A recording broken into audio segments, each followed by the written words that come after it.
क्या आपका भी स्पर्म काउंट कम है या स्पर्म पानी जैसा पतला आता है? नमस्कार, मैं doctor Himanshu Parashar Bharat homeopathy hospital से। आज इस वीडियो में आपको बताऊंगा कि अगर आपका स्पर्म काउंट कम है या स्पर्म पानी जैसा पतला आता है तो इसको कैसे इम्प्रूव कर सकते हैं।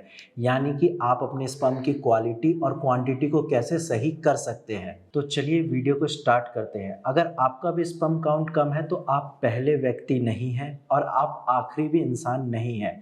ये आजकल काफ़ी ज़्यादा कॉमन प्रॉब्लम हो गई है। अक्सर 10 में से 2-3 मेल ऐसे होते हैं जिनको इनफर्टिलिटी की प्रॉब्लम होती है और जब वो मुझसे मिलने ओपीडी में आते हैं, जब मैं उनका केस टेकिंग करता हूँ तो वहाँ पे मैं ये देखता हूँ कि इनफर्टिलिटी की तो प्रॉब्लम है ही, साथ में उनकी शादियाँ टूटने वाली होती है क्योंकि 4-5 साल तक बच्चे नहीं होते।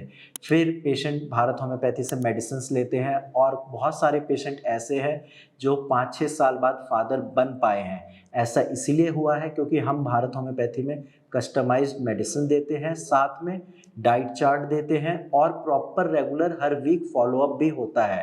तो चलिए अब मैं आपको कुछ ऐसे टिप्स बताता हूँ जिनको आप फॉलो करके अपने स्पर्म की क्वालिटी और क्वांटिटी को इम्प्रूव कर सकते हैं। सबसे पहले किसी भी बीमारी को ठीक करने के लिए डाइट का बहुत इंपॉर्टेंट रोल होता है और अभी जो मैं आपको डाइट बता रहा हूँ स्पर्म काउंट बढ़ाने के लिए, ये डाइट मैंने अपने पेशेंट को भी बताई है और आप मानोगे नहीं 5 से 6 मिलियन स्पर्म काउंट उनका ऐसे ही बढ़ गया जस्ट डाइट को फॉलो करके। सबसे पहले आपको डाइट में जिंक रिच फूड लेना है, यानी कि ऐसे फूड लेने हैं जिसमें जिंक की मात्रा ज़्यादा होती है। जिंक फूड में आप पंपकिन सीड ले सकते हैं। इसके साथ साथ आपको ओमेगा 3 लेना है अपनी डाइट में। ओमेगा 3 आपको वॉलनट से, फिश से प्राप्त हो सकता है। साथ में आप एक चीज़ का ध्यान रखिए, अगर आप नॉन वेजिटेरियन हैं तो आपको चिकन खाना है, आपको अंडे खाने हैं, क्योंकि जब आप प्रोटीन इंटेक अपना ज़्यादा रखोगे तो ऑटोमेटिकली आपकी जो बॉडी का स्ट्रक्चर है वो अच्छे से डेवलप होगा, आपके बॉडी में ऑक्सीजन की मात्रा प्रॉपर होगी और ब्लड सर्कुलेशन सही से होगा। तो आपको अपना प्रोटीन इंटेक भी हाई करना है अगर आपका स्पर्म काउंट कम है। इसके साथ साथ नेक्स्ट चीज़ है एक्सरसाइज।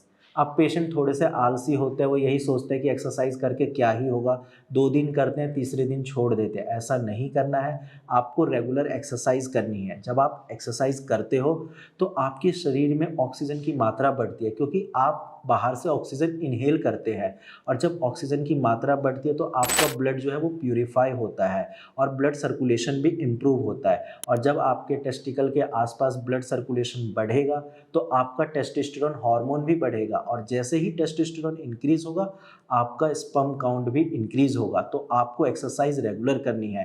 नेक्स्ट पॉइंट है, आपको प्रॉपर नींद लेनी है कम से कम 8 घंटे की।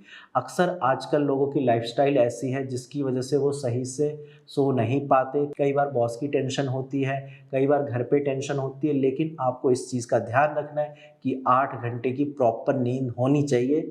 इसके अलावा नेक्स्ट पॉइंट जो कि आजकल काफ़ी ज़्यादा लोगों को दिक्कत दे रहा है और 90% जो स्पर्म की प्रॉब्लम आ रही है वो इसी वजह से आ रही है, वो है स्ट्रेस। लोग बहुत ज़्यादा स्ट्रेस ले लेते हैं, बिना किसी बात के स्ट्रेस में रहते हैं, बोलते हैं डिप्रेशन में जा रहे हैं। तो ऐसा नहीं करना है, स्ट्रेस बिल्कुल नहीं लेना है। आपको अगर स्ट्रेस आ भी रहे तो आप एक काम करिए, जिस चीज़ से आपको खुशी मिलती है आप वो करिए। कोई मूवी देख लीजिए, कहीं बाहर घूमने के लिए चले जाइए ताकि स्ट्रेस ना हो, क्योंकि जब आपको स्ट्रेस होगा आपकी बॉडी में कॉर्टिसोल का लेवल बढ़ता है और जैसे ही कॉर्टिसोल बढ़ेगा टेस्टोस्टेरोन ऑटोमेटिकली डाउन होता है। तो अगर स्ट्रेस लोगे तो इनडायरेक्टली या डायरेक्टली आपका स्पर्म काउंट कम हो ही जाता है। तो स्ट्रेस बिल्कुल नहीं लेना है। नेक्स्ट पॉइंट है, अगर आपको अल्कोहल या स्मोकिंग करने की आदत है तो इसको आज ही बंद कर दीजिए।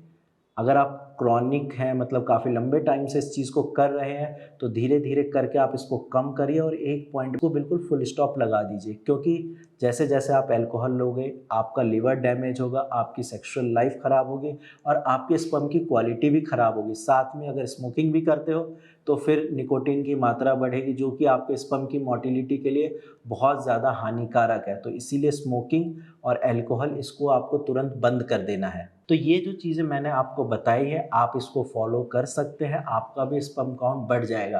क्योंकि ये चीज़ें मैंने जब अपने ओपीडी पेशेंट को बताई, आप मानोगे नहीं, एलोपैथिक डॉक्टर ने उनको आईवीएफ एडवाइस किया था। अब आईवीएफ काफ़ी ज़्यादा कॉस्टली होता है और उसका सक्सेस रेट भी कम होता है। लेकिन जब पेशेंट ने मेरी बात मानी, इन चीज़ों को अच्छे से फॉलो किया, तो बिना आईवीएफ के वो फादर बन चुके हैं। तो आप भी बन सकते हैं, बस इन चीज़ों को अच्छे से फॉलो करिए। आज की वीडियो में इतना ही, धन्यवाद।